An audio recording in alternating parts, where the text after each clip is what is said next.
नमस्ते दोस्तों, स्वागत है आप सबका मेरे चैनल पर। आज के इस वीडियो में हम पढ़ने वाले हैं ऑक्सिलरी स्टोरेज के बारे में। ऑक्सिलरी स्टोरेज में हम दो चीज़ें पढ़ेंगे, एक तो हार्ड डिस्क और दूसरा है ऑप्टिकल डिस्क। तो सबसे पहले, इससे पहले कि मैं अपना वीडियो शुरू करूं, प्लीज़ नीचे जाकर सब्सक्राइब का बटन दबाएं एवं मेरे चैनल को सब्सक्राइब कर लें।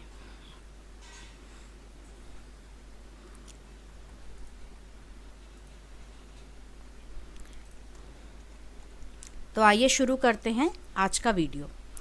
तो जैसा कि आप यहाँ देख पा रहे हैं, ऑक्सिलरी स्टोरेज का मतलब होता है सेकेंडरी स्टोरेज। हम ऑक्सिलरी स्टोरेज का मतलब देख लेंगे यहाँ पर।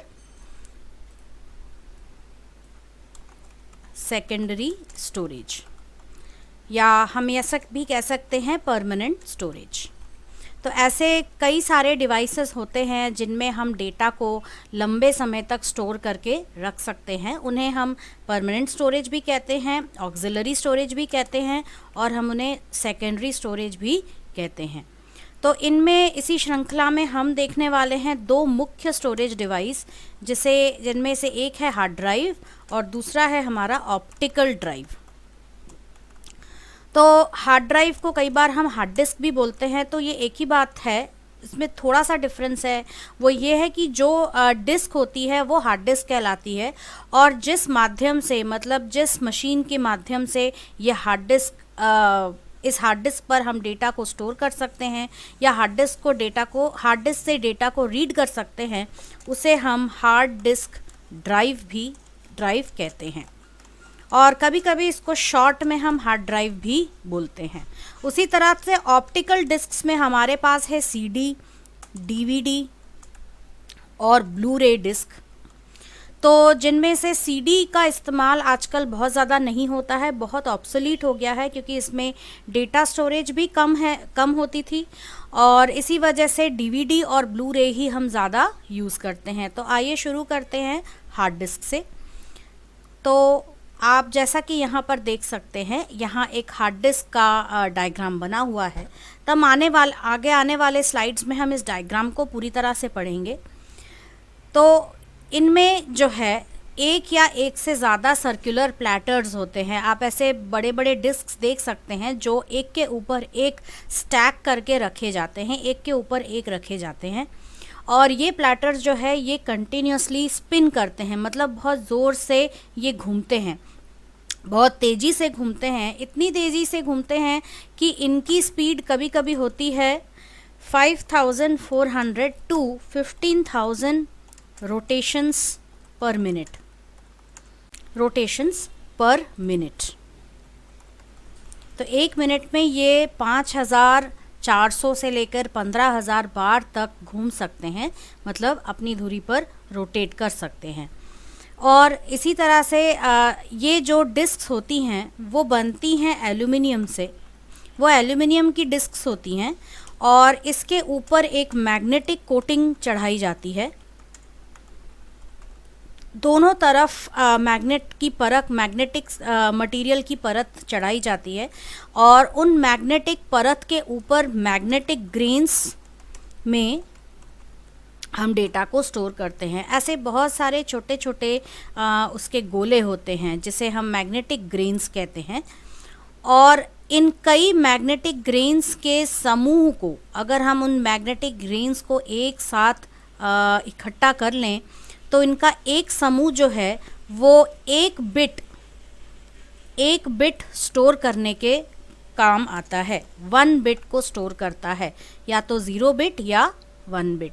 तो 0 बिट या 1 बिट ये कैसे स्टोर करता है? इसी में हमारे पास काम आता है मैग्नेटिज्म। मतलब ये सारे जो बिट्स होते हैं, ये जो छोटे छोटे ग्रेन्स होते हैं, इनमें जो है, ये आप सोच सकते हैं कि ये छोटे छोटे मैग्नेट्स होते हैं। और इनमें जो है, पहले तो ये जब तक हम इन्हें कोई इलेक्ट्रिसिटी या कोई इलेक्ट्रिक फील्ड या मैग्नेटिक फील्ड नहीं दे रहे हैं, तो इनके जो ये डायरेक्शंस हैं वो किसी भी डायरेक्शन में अलाइंड होते हैं। आप देख सकते हैं कि ये किसी भी डायरेक्शन में अलाइन होते हैं। लेकिन जैसे ही इनको इलेक्ट्रिसिटी दी जाती है या जैसे ही इन्हें एक इलेक्ट्रोमैग्नेट के ज़रिए मैग्नेटिक फील्ड दी जाती है, तो ये जो ग्रेन्स होते हैं ये अपने आप को एक निश्चित डायरेक्शन में, निश्चित दिशा में अलाइन कर लेते हैं। या तो वो ऐसे परपेंडिकुलर अपने आप को अलाइन कर सकते हैं, जिसमें एक होगा आपका नॉर्थ साउथ, ये जो डायरेक्शन आपका होता है ये हो जाता है आपका नॉर्थ साउथ डायरेक्शन, और दूसरा आपका हो सकता है साउथ नॉर्थ डायरेक्शन। यहाँ मेरा गोला थोड़ा ज़्यादा बड़ा बन गया, ये है साउथ नॉर्थ डायरेक्शन। तो ये तो परपेंडिकुलर हो गया, लेकिन इसके पहले इस तरीके से भी डेटा को अरेंज किया जाता था, जिसमें एक होता था नॉर्थ साउथ और एक होता था साउथ नॉर्थ। तो इस तरीके से भी डेटा को स्टोर किया जाता था। तो जैसे मतलब ये है कि सारे जो ग्रेन्स हैं वो अपने आप को अलाइन कर लेते हैं, स्पेसिफिक तरीके से अलाइन कर लेते हैं। तो उससे ये होता है कि ये जो सारे ग्रेन्स हैं ये मिलकर एक बिट बनाते हैं। तो या तो ये 1 बिट होंगे, और अगर यदि वो अपने आप को नीचे की तरफ अलाइन कर लें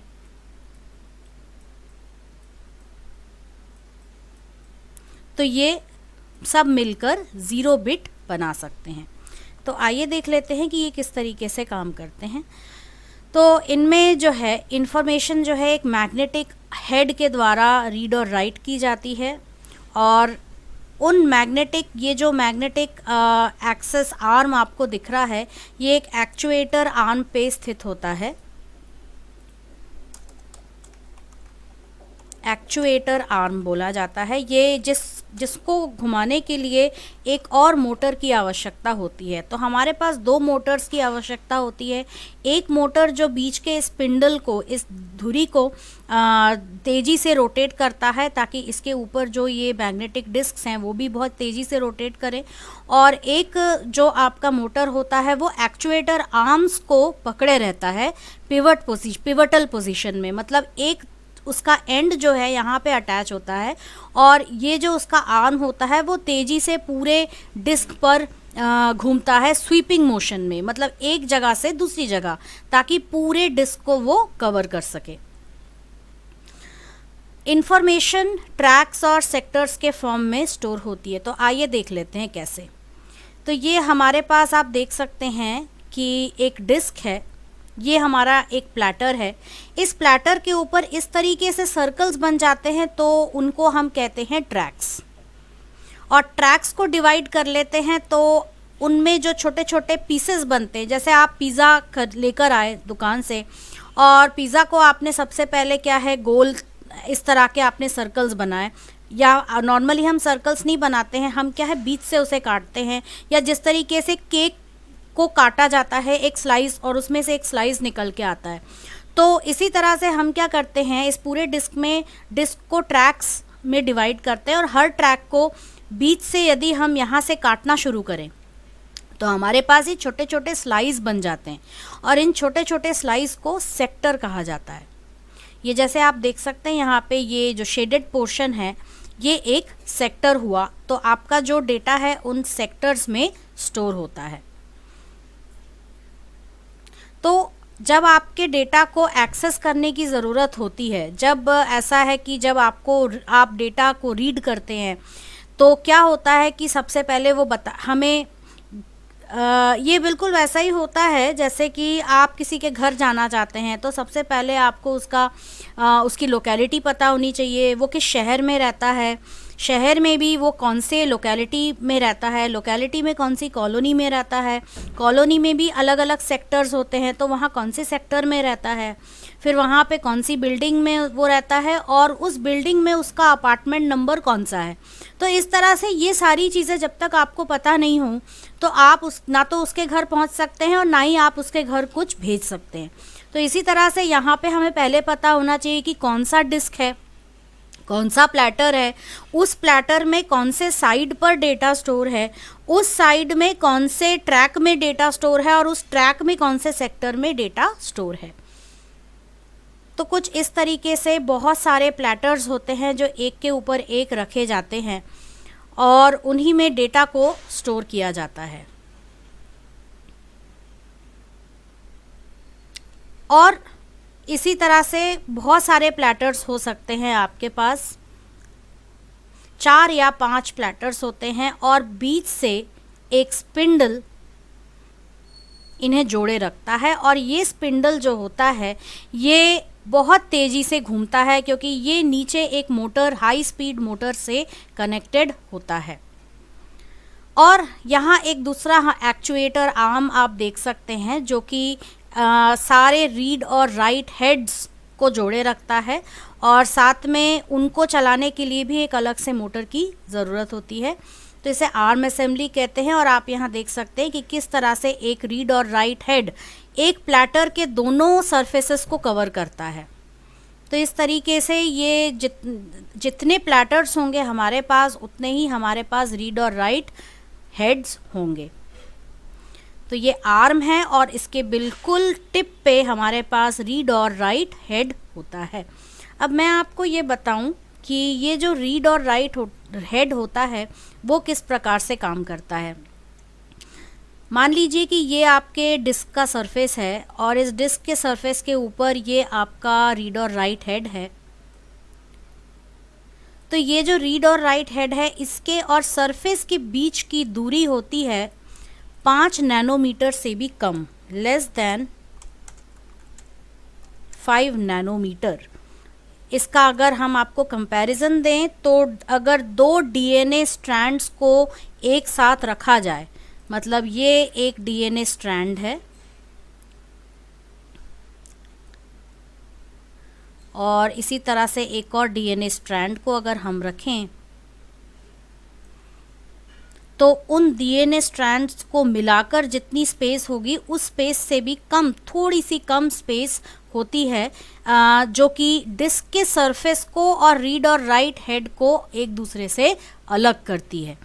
तो कभी भी ये रीड और राइट हेड जो है वो डिस्क को डायरेक्टली टच नहीं करते हैं क्योंकि ज़रा सा भी फ्रिक्शन या स्क्रैच अगर पड़ जाए तो उससे आपकी डिस्क डैमेज हो सकती है। और दूसरी चीज़ ये है, आपने देखा होगा जैसे मैग्नेटिक लेविटेशन ट्रेन्स होती हैं वो कभी भी मैग्नेटिक ट्रैक्स को टच नहीं करती हैं। वो इतनी हाई स्पीड ट्रेन्स होती हैं कि अपने आप मैग्नेटिक रिपल्शन की वजह से वो हमेशा थोड़ा, उनके व्हील्स जो हैं वो मैग्नेटिक ट्रैक से थोड़ा सा ऊपर ही रहती हैं, मतलब वो हवा में फ्लोट होती हैं। तो इसी तरह से क्योंकि ये मैग्नेटिक डिस्क है और बहुत तेज़ी से रोटेट करती हैं जिस वजह से यहाँ पे एक छोटा सा एयर कुशन बन जाता है, छोटा सा हवा का एक कुशन बन जाता है जो इस रीड और राइट हेड और इस मैग्नेटिक डिस्क के सरफेस को अलग करती हैं, सेपरेट करती हैं। और इससे क्या होता है कि आपके डिस्क की सतह जो होती है वो बची रह सकती है किसी भी तरह के डैमेज से। अब सारे ट्रैक्स को एक ही रेडियस के सारे ट्रैक्स को यदि हम जोड़ दें, मतलब एक ही साइज़ के सारे ट्रैक्स को यदि हम एक इमेजिनरी लाइन से, एक काल्पनिक लाइन से जोड़ दें तो ये हमें मिलता है एक सिलेंडर। तो ये सिलेंडर हमें सबसे पहले बताता है कि प्लेटर पे कौन सा ट्रैक हो सकता है। तो प्लेटर ढूंढिए, सिलेंडर ढूंढिए तो आपको ट्रैक मिल जाएगा और उस ट्रैक पर कौन सा सेक्टर है, इससे हम पता लगा सकते हैं कि डेटा को हमें कहाँ स्टोर करना है और कहाँ हमें उसे रीड करना है। तो हमें तो ये करने की ज़रूरत नहीं है क्योंकि ऑपरेटिंग सिस्टम ये सब कुछ इंटरनली देखता है। बस इसका मतलब ये है कि हमें ये समझ आना चाहिए कि ये कैसे वर्क करता है। अब आप देख सकते हैं यहाँ पे ट्रैक्स कैसे बनती हैं। तो ये कॉन्सेंट्रिक सर्कल्स होती हैं, सर्कल के अंदर सर्कल, और इन सर्कल्स को जब हम ऐसे इस तरीके से काटते हैं जैसे हम पिज़्ज़ा को काट रहे हों या स्लाइस कर रहे हों, तो यहाँ पे ये जो गोल आपको शेडेड पोर्शन दिख रहा है ये दोनों तो ट्रैक्स हैं, लेकिन इसके अंदर ये छोटा सा जो पार्ट एक स्लाइस कटा है इसको सेक्टर कहा जाता है। तो इसी सेक्टर पे आपका डेटा जो है स्टोर होता है। अब हम देखते हैं मैग्नेटिक ग्रेन्स किस तरह से होते हैं। तो यहाँ कुछ ऐसे ग्रेन्स जो हैं आपके मैग्नेट की सतह पर, इन ग्रेन्स का एक समूह जो है ये एक साथ आ जाता है और ये एक बिट को स्टोर कर सकता है। मतलब ये कि ये जो पूरा समूह आपको दिख रहा है, ये पूरा समूह एक बिट को स्टोर कर सकता है। अब ये कैसे एक बिट को स्टोर करता है? तो इस तरीके से हमारे पास ऐसे बहुत सारे समूह हो जाते हैं, तो हर समूह एक बिट को स्टोर कर सकता है। और पहले तो ये सारे बिट्स इस तरीके से अरेंज होते हैं, मतलब ये जो ग्रेन्स होती हैं वो किसी भी डायरेक्शन में होती हैं, लेकिन इलेक्ट्रिसिटी की मदद, मैग्नेटिक फील्ड की मदद से हम उन्हें अलाइन कर सकते हैं। जैसे कि आप देख सकते हैं दो अलग अलग दिशाओं में अलाइन है, तो एक 1 स्टोर कर सकता है, एक 0 स्टोर कर सकता है। तो ये एक बिट आपका 1 है, ये एक बिट आपका 0 है। तो यहाँ देख लेते हैं किस तरीके से ये अलाइन हो रही है। छोटे से एनिमेशन में देखिए कि नीचे मैग्नेटिक ग्रेन्स हैं और किस तरीके से इलेक्ट्रोमैग्नेट इसे आपको पता ही होगा कि जब एक लोहे की चीज़ पर जब हम मेटल की कॉइल को चारों तरफ से उसके घेर देते हैं और उसको इलेक्ट्रिसिटी सप्लाई करते हैं, तो इससे मैग्नेटिक फील्ड जनरेट होता है। इसे इलेक्ट्रोमैग्नेट भी कहा जाता है। तो आप देख सकते हैं कि किस तरीके से मैग्नेटिज्म का यूज़ करके ये सारे जो हैं मैग्नेटिक ग्रेन्स खुद को अलाइन कर रहे हैं। और यहाँ पे आप देख सकते हैं कि किस तरीके से वो 0 और 1 को स्टोर कर रही हैं। तो यहाँ आप ध्यान दीजिए कि जहाँ पे कोई चेंज हो रहा है उसे 1 बिट कहा जा रहा है। मतलब यहाँ चेंज हो रहा है, ये 1 बिट है। यहाँ पे एक जैसा चल रहा है तो 0 है। फिर यहाँ पे चेंज हो रहा है, यहाँ 1 बिट है। यहाँ चेंज हो रहा है, यहाँ 1 बिट है। तो इस तरीके से, और फिर यहाँ भी चेंज हो रहा है, यहाँ भी 1 बिट है ना। अब यहाँ भी देखिए किस तरीके से डेटा स्टोर होता है। तो ये जो आपका है डिवाइस, ये जो है, ये है आपका राइट हेड। यहाँ पे आप क्या कर सकते हैं, लिख सकते हैं। और ये जो है, ये आपका रीड हेड होता है। तो राइट हेड आप देख सकते हैं, ये एक इलेक्ट्रोमैग्नेट है और ये एक छोटे से एयर कुशन से आपके डिस्क की सरफेस से अलग है, उसके ऊपर है, उसको टच नहीं कर रहा है। और आप यहाँ देख सकते हैं कि किस प्रकार से जहाँ पे भी डेटा चेंज हो रहा है, जहाँ पे भी अलाइनमेंट की दिशा चेंज हो रही है, वहाँ पे 1 आ रहा है, और जहाँ पे दिशा चेंज नहीं हो रही वहाँ पे 0 जा रहा है। अब क्या होता है कि जब नॉर्मली ऐसा होने लगा कि हर साल ऐसा देखा गया, मूर्स लॉ के तहत ये देखा गया कि जैसे जैसे वक्त बीतता जा रहा है, हमारी डेटा स्टोरेज रिक्वायरमेंट भी बढ़ती जा रही है। हम ज़्यादा से ज़्यादा डेटा स्टोर करना चाहते हैं, जिस वजह से क्या होता है, एक हार्ड डिस्क पर, हार्ड डिस्क का साइज़ तो वही है। मतलब यदि हम हार्ड डिस्क के साइज़ की बात करें तो हमारे पास जो हार्ड डिस्क है नॉर्मल डेस्कटॉप कंप्यूटर्स के लिए 3.5 इंच 3.5 इंच डायमीटर की ही हार्ड डिस्क होती है। 3.5 इंच की उसका जो डायमीटर होता है वो 3.5 इंच होता है, और मतलब 3.5 इंच का डायमीटर होता है। ये होता है नॉर्मल डेस्कटॉप्स के लिए हार्ड डिस्क। और लैपटॉप हार्ड डिस्क की बात करें तो वो 2.5 इंच की होती है, मतलब 2.5 इंच, और इसका जो साइज़ है वो होता है 3.5 इंच। तो 2.5 इंच ये होता है लैपटॉप हार्ड डिस्क के लिए। लैपटॉप्स में जो हार्ड डिस्क लगाया जाता है उसमें उसका जो डायमीटर होता है वो 2.5 इंच का होता है, और जो डेस्कटॉप्स में लगाया जाता है वो 3.5 इंच का होता है। तो तो साइज़ वही है, हम साइज़ को चेंज नहीं कर सकते, लेकिन उसके अंदर हम क्या कर सकते हैं, ग्रेन्स के साइज़ को छोटा कर सकते हैं। लेकिन जब ग्रेन्स की साइज़ बहुत छोटी हो जाती है तो क्या होता है, कुछ पैरामैग्नेटिक इफ़ेक्ट, हीटिंग इफ़ेक्ट बढ़ जाता है, क्योंकि हम पहले से ही उनको मैग्नेटिक फील्ड दे रहे हैं, जिसकी वजह से वो बहुत ज़्यादा हीटअप होने लगते हैं और किसी भी डायरेक्शन में घूमने लगते हैं। तो जैसे आप यहाँ देख सकते हैं कि ये 3 बिट्स जो हैं इस तरीके से फ्लक्चुएट हो रहे हैं, मतलब वो किसी भी डायरेक्शन में घूम सकते हैं। और यदि आप इसको थोड़ा और मैग्नीफाई करके देखेंगे तो पाएंगे कि थोड़े थोड़े ये हिल रहे हैं, मतलब एक ही डायरेक्शन में स्थिर नहीं है। तो ऐसा कई सारे बिट्स के साथ यदि हो जाए तो आपका जो डेटा आपको यहाँ दिख सकता है, जैसे ये एक बिट भी जो है हिल रहा है। तो इस तरीके से क्या होता है कि ये बिल्कुल वैसा है कि कोई भी डेटा स्थिर नहीं रह पाएगा, डेटा आसानी से आपका करप्ट हो सकता है।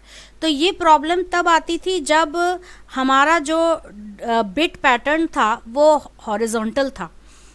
बिट पैटर्न हमारा ऐसा होने की वजह से ये चीज़ हो रही थी। इसीलिए डिज़ाइनर्स ने क्या किया, बहुत सारे इंजीनियर्स, मतलब हम कह सकते हैं कि इन्हें बनाने के पीछे बहुत सारे मटेरियल इंजीनियर्स, बहुत सारे क्वांटम फिजिसिस्ट्स का दिमाग लगा है ना, क्योंकि क्वांटम फिज़िक्स का भी कंसेप्ट यहाँ यूज़ हो रहा है। जो हम मैग्नेटिज्म की बात कर रहे हैं, जो हम उसके पैरामैग्नेटिक इफ़ेक्ट की बात कर रहे हैं, और साथ में मटेरियल इंजीनियर्स, मतलब जो मटेरियल किसी मटेरियल की सतह पे किस तरीके से डेटा को स्टोर कर सकते हैं। तो इन लोगों ने ये सोचा कि क्यों ना बिट्स को इस तरीके से रिप्रेजेंट किया जाए, उन्हें परपेंडिकुलर बना दिया जाए। तो परपेंडिकुलर बनने की वजह से फिर ये हो गया कि अब जब आपका डेटा रीड राइट होता है वो इस तरीके से होता है।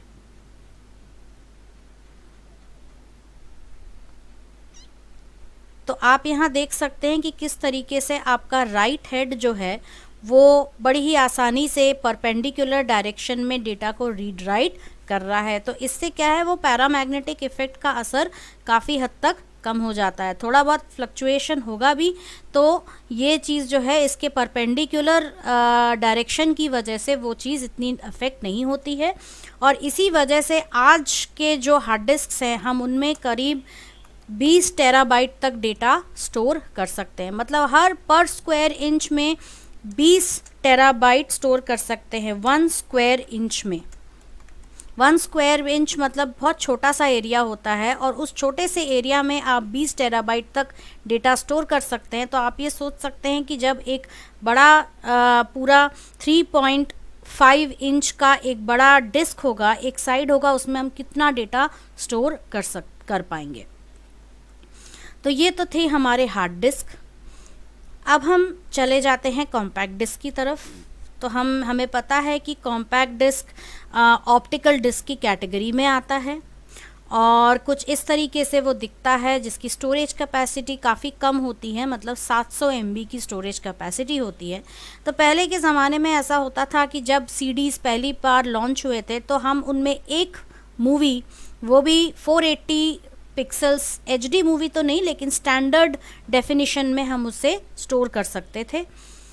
CD के भी 3 प्रकार होते हैं। CD-ROM, तो CD-ROM तो वो है जो कि आपको, मतलब जो कंपनीज़ हैं, म्यूज़िक कंपनीज़ हैं, ऑडियो विजुअल वीडियो कंपनीज़ हैं, वो कंपनीज़ पहले से ही उसमें मूवीज़ और गाने स्टोर करके आपको दे रही हैं, या फिर आप उस CD में कोई एनसाइक्लोपीडिया या कोई सॉफ्टवेयर परचेज़ कर रहे हो, तो ये पहले से ही मैन्युफैक्चरर आपको उसमें स्टोर करके देते हैं।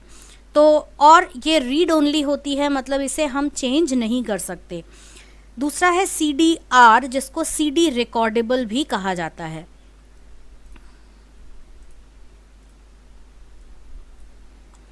CD-R मतलब CD रिकॉर्डेबल। तो जब हम CD रिकॉर्डेबल की बात करते हैं तो इसका मतलब ये कि हम ब्लैंक CD लेकर आते हैं मार्केट से, और उस ब्लैंक CD में हम डेटा को एक बार राइट कर सकते हैं, राइट वंस और रीड मैनी, मतलब एक बार हमने डेटा को उसमें लिखा और फिर कई बार हम उसे रीड कर सकते हैं। और लास्ट है CD-RW, मतलब CD रीराइटर। ये थोड़ा सा नॉर्मल CD से महंगा होता है, क्योंकि इस पे बार बार आप डेटा को रीड और राइट कर सकते हैं। अब किस तरीके से CD से डेटा रीड होता है ये हम देखते हैं। तो ये हमारी CD है। CD की सतह को आप थोड़ा मैग्नीफाई करेंगे तो आपको उसमें इस तरीके से पैटर्न दिखेगा लैंड्स और पिट्स का।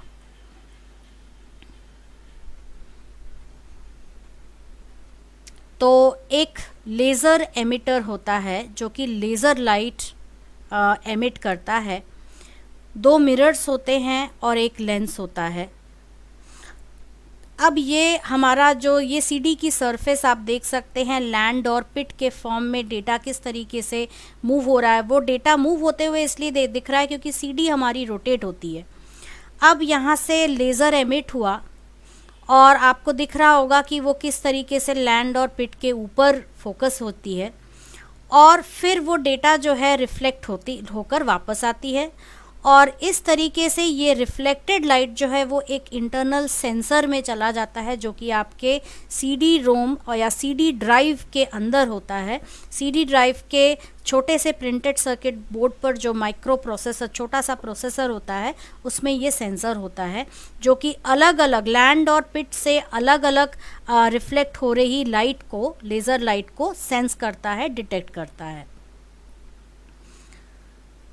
तो ये आप देख सकते हैं कि ये आपकी सीडी की सरफेस है जिसके ऊपर प्रोटेक्टिव एक्रिलिक लेयर है और एक पॉलीकार्बोनेट प्लास्टिक है। कभी भी सीडी की सरफेस आपको डायरेक्ट आप उसे नहीं छू सकते। तो अंदर एल्यूमिनियम की एक पतली सी परत होती है जिस पर डेटा को स्टोर किया जाता है और इनमें ये जो एरियाज़ हैं, जो ऊपर उठे हुए एरियाज़ हैं उनको लैंड कहा जाता है और जो नीचे की तरफ दबे हुए एरियाज़ हैं इन्हें पिट कहा जाता है। और इस तरीके से लेज़र का बीम इस पर फेंका जाता है और वो जिस तरीके से रिफ्लेक्ट होता है उसी से डिटेक्ट होता है कि 1 या 0 स्टोर है। तो यहाँ हम देख लेते हैं कि किस तरीके से डेटा यहाँ पर डिटेक्ट होता है।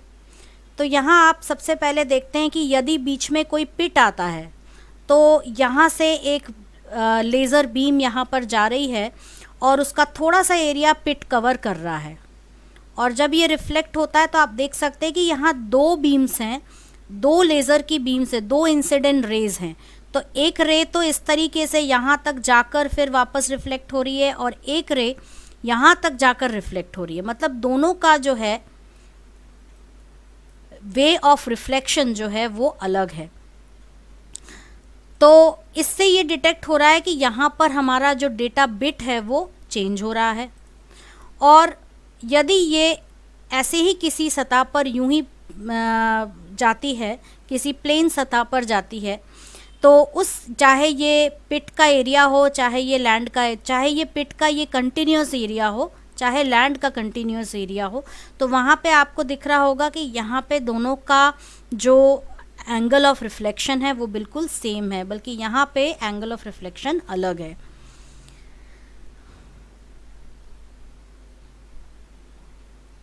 तो यहाँ हम देख लेते हैं कि किस तरीके से, तो ये आपको यहाँ लैंड और पिट्स दिख रहे होंगे। यदि आप सीडी की सतह को मैग्नीफाई करके देखेंगे तो आपको इस तरीके से पिट्स और लैंड्स दिखेंगे। मतलब यहाँ पे ये जो शेडेड एरिया है उसको पिट्स कहेंगे क्योंकि वो दबे हुए एरियाज़ हैं। अब ये इस तरीके से लेज़र बीम उन पे डाला जा रहा है तो आप देखते हैं कि कैसे लेज़र उसको डिटेक्ट करता है।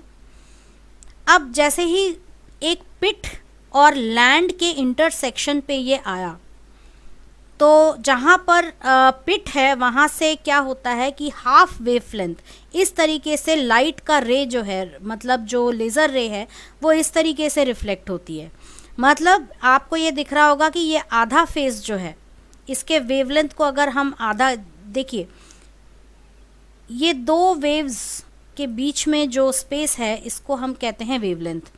तो इसको यदि हम आधा कर दें तो उस आधा, ये जो आधा एरिया है उसको एक फेज कहते हैं। तो इसको हाफ ऑफ फेज कहते हैं। पूरे फेज की बात करें तो ये पूरा जो है इस फेज कहा जाता है। तो यहाँ पे आधा फेज जो हम है हमारा वो कट रहा है और बल्कि दूसरा जो लेज़र बीम है जो कि हमारा एक लैंड पे डाला जा रहा है उसका रिफ्लेक्शन नॉर्मल है, 1/4 फेज है। ठीक है, तो आपको दिख रहा होगा कि यहाँ पे जिस तरीके से बीम रिफ्लेक्ट हो रही है वो अलग है और यहाँ पे जिस तरीके से बीम रिफ्लेक्ट हो रही है वो अलग है। तो इससे हमें समझ में आ जाता है कि यहाँ पे जो है डेटा बिट हमारा चेंज हो रहा है और यहाँ पे वो हो सकता है हमारा 1 से 0 पे चेंज हो रहा है या फिर 0 से 1 में चेंज हो रहा है। तो ये आप देख सकते हैं कि किस तरीके से ये डिटेक्ट होता है।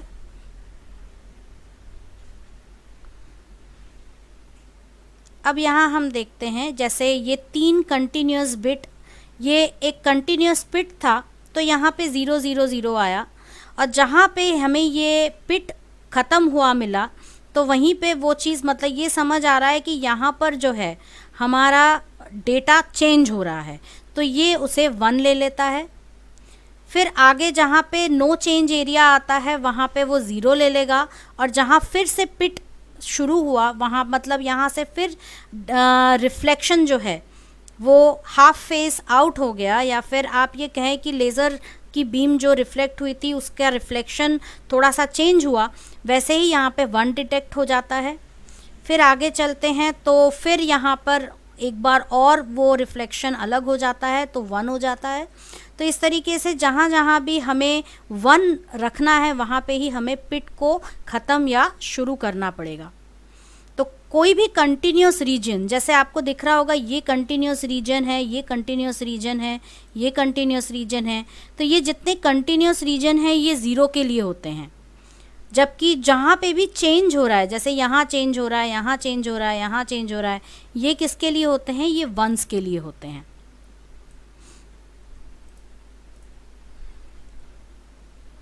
इसी तरह से हमारे पास हैं तो सीडी, डीवीडी या ब्लू रे, ये इसी प्रिंसिपल पर काम करते हैं, लेकिन डीवीडी और ब्लू रे सीडी से बहुत अलग हैं क्योंकि वो सीडी से ज़्यादा डेटा स्टोर कर सकते हैं। तो हम देख लेते हैं कैसे। तो डीवीडी सीडी से करीब 15 गुना ज़्यादा डेटा स्टोर करता है, 20 टाइम्स फास्टर डेटा ट्रांसफ़र। कभी कभी इसे सुपर डेंसिटी डिस्क भी कहा जाता है, और ये कम से कम 17 GB तक डेटा स्टोर कर सकता है। और इसमें भी 2 टाइप्स हैं, रिकॉर्डेबल और रीराइटेबल। और कभी कभी हमें डीवीडी रोम्स भी कंपनीज़ की तरफ से मिल सकते हैं। तो अब आप यहाँ देख सकते हैं कि किस तरीके से ऐसा है। ये है single layer, single sided single layer. यदि हम एल्यूमिनियम के लेयर की बात करें तो एक तरफ एक ही लेयर है यहाँ पे जो कि 4.7 GB तक डेटा स्टोर करती है। सिंगल साइड डबल लेयर, मतलब यहीं पे अगर एक ही साइड पे हमने 2 अलग अलग लेयर्स बना लिए हैं तो उससे ये हो जाता है कि वो स्टोर कर लेता है 8.5 GB तक डेटा। और इसी तरह से डबल साइडेड डबल लेयर, मतलब हर दोनों तरफ ही 2 अलग अलग, मतलब कितने लेयर्स, 4 अलग अलग लेयर्स हो जाते हैं, तो ये हो जाता है 17 GB तक स्टोरेज। ब्लू रे डिस्क की बात करें तो ब्लू रे डिस्क जो है it's a next generation optical disc developed by Blue Way Disc Association, which is a group of world's leading consumer electronics, PC and media manufacturer। तो दुनिया के जो लीडिंग कंज्यूमर इलेक्ट्रॉनिक्स, मतलब इलेक्ट्रॉनिक्स बनाने वाली कंपनीज़ हैं, जैसे एप्पल हो गया, डेल, हिताची, HP, इन सब ने मिलकर ये एसोसिएशन बनाया, ब्लू वे डिस्क एसोसिएशन, जिसे BDA भी कहा जाता है। और इन्होंने मिलकर ब्लू रे डिस्क बनाया। अब आपको यहाँ पर दिख रहा होगा कि किस तरीके से CD, DVD और ब्लू रे में अलग से डेटा स्टोर होता है। तो यहाँ आप सबसे पहले नीचे देखिए, ये है 1 स्क्वायर इंच। तो इस स्क्वायर इंच में कितना डेटा स्टोर हो रहा है, तो आप देख सकते हैं कि जैसे ये एक ट्रैक है, ये एक ट्रैक है, ये एक ट्रैक है, तो 2 ट्रैक्स के बीच का जो डिस्टेंस होता है उसे हम ट्रैक पिच बोलते हैं। तो यहाँ पर ट्रैक पिच सबसे ज़्यादा है, 1.6 माइक्रोमीटर। डीवीडी के केस में ट्रैक पिच थोड़ा कम हो जाता है, मतलब 1 स्क्वायर इंच में हम बहुत सारा डेटा स्टोर कर सकते हैं, और ब्लू रे में ये और भी ज़्यादा कम हो जाता है। अब हम क्या कर रहे हैं, CD में यूज़ कर रहे हैं 780 nanometre red laser. Red laser जो होता है उसका वेवलेंथ बहुत ज़्यादा होता है, मतलब कुछ इस तरीके से वेवलेंथ उसका होता है, और इसी वजह से क्या है कि वो अच्छा प्रेसिशन नहीं दे पाता है। लेकिन हम ब्लू वायलेट लेज़र की बात करें तो इसका वेवलेंथ कम होता है, जिस वजह से क्या है कि इसकी फ्रीक्वेंसी ज़्यादा होगी और इसकी एक्यूरेसी भी ज़्यादा होती है। ये एक छोटे से एरिया में अपने आप को फोकस कर सकता है, बल्कि CD जो है वो बड़े एरिया पे फोकस करता है। तो एक जगह पे जहाँ पर CD का रेड लेज़र पड़ता है आप उसका डायमीटर देखिए और आप इसका डायमीटर देखिए, आपको उससे समझ आ जाएगा। तो इसमें जो है आप देख सकते हैं कि किस तरीके से आपका ब्लू रे डिस्क काम करता है, किस तरीके से DVD काम करता है और किस तरीके से CD काम करता है। तो हम ब्लू रे डिस्क में recording, rewriting, HD video playback और बहुत सारा डेटा हम स्टोर कर सकते हैं। ये DVD से 5 गुना ज़्यादा डेटा स्टोर करता है। सिंगल लेयर डिस्क करीब 25 से 50 GB स्टोर कर सकता है, जबकि डुअल लेयर डिस्क जो है वो 50 से 100 GB तक डेटा स्टोर कर सकता है। और आजकल ऐसा भी होता है कि करीब 128 GB तक की कैपेसिटी हमें ब्लू रे डिस्क्स में मिल जाती है। तो इसी अगली क्लास में हम पढ़ेंगे पेन ड्राइव्स के बारे में, मतलब सॉलिड स्टेट ड्राइव्स के बारे में। आज के वीडियो में इतना ही। यदि आपको मेरा ये वीडियो पसंद आया तो कृपया इसे लाइक करें। यदि आपने अभी तक सब्सक्राइब नहीं किया तो सब्सक्राइब करें और दूसरों के साथ शेयर करना ना भूलें। धन्यवाद।